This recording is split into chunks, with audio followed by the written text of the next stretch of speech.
Here we are, the 3F UL Gear LanShan 2 Pro.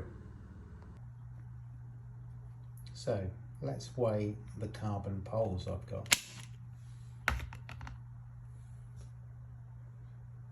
So together with the elastic band, you can see that's 111.5. The ground sheet or footprint,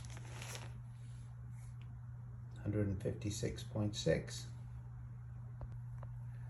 The pegs it comes with, they weigh 97.6 in their bag.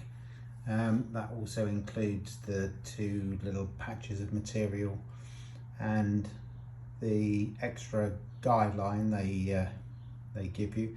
I'm probably going to replace the pegs with something a bit better. These are the pegs they come with. They're not too bad.